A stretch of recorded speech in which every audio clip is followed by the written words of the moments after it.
this is the 5th episode in the Restoring Aquina project.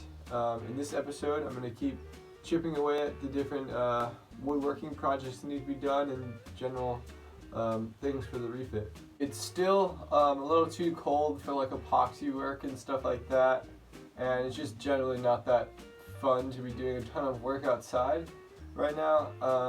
So today I'm just gathering a bunch of measurements so I can have them, and then I can start working on the different projects that I want to do.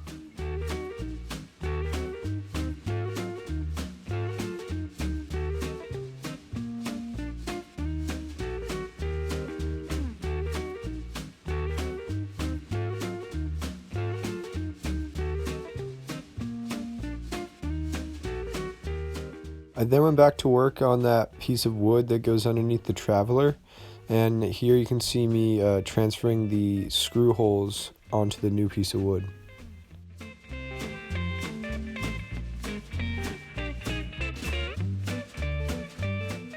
I'm now cutting it to final length.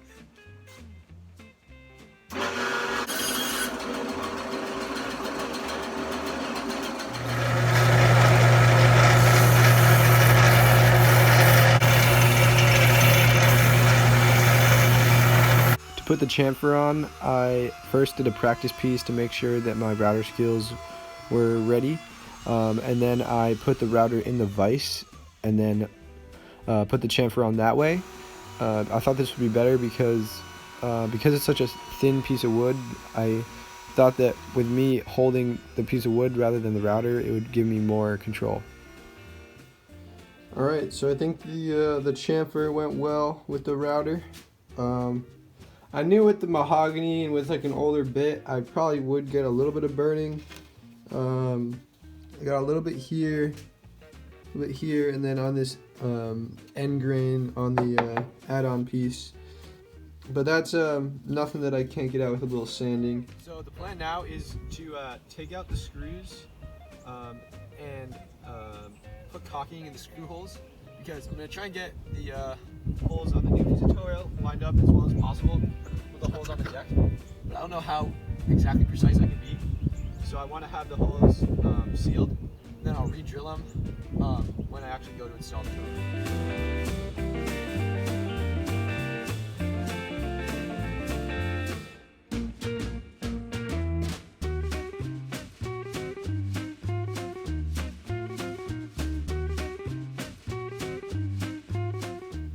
These are the replacement pieces for the tow rail, and so what I'm trying to do is take material off the top edge of this rabbet to push it back only on the front side, and so that way it'll kind of be able to curve with the curve of the boat.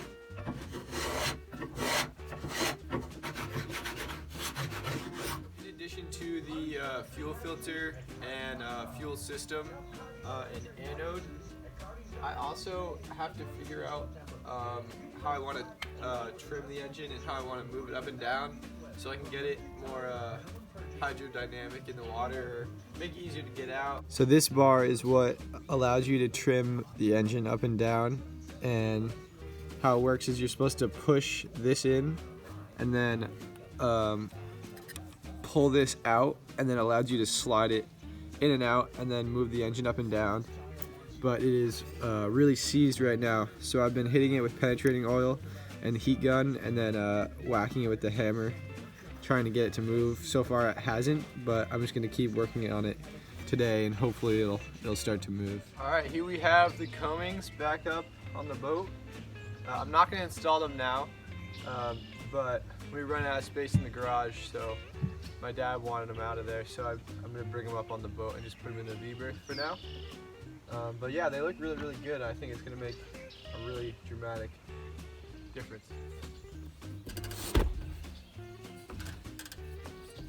So another objective for today was to see what state the electronics and wiring's in. So I brought up our battery. The only one we had was a big deep cycle, so it's very heavy. But we're going to test all the electronics out.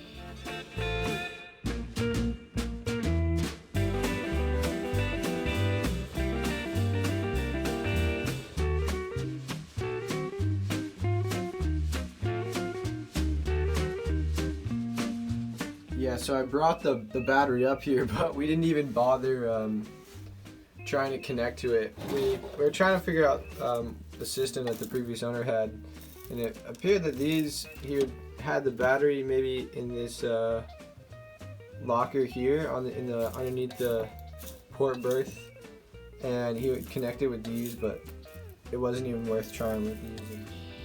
So I have the replacement piece here, and then on the deck I marked out the locations of these screw holes, and then I drew a center line down the tow rail, and then I'm kind of just eyeballing those out and then putting a hole with my awl. It's not perfect, it's probably going to be off a bit, but that's why I resealed those holes so that if I'm off, I still have something to grip into. I still don't have any new holes in my deck, and everything's still watertight and solid.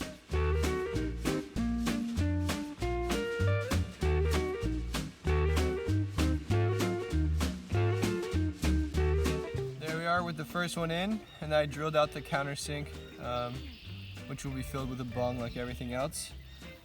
Went well, so I'm just gonna continue down the line. I put this one in, screwed it all the way down, so that way I don't have it moving, and then all my holes are way out of whack.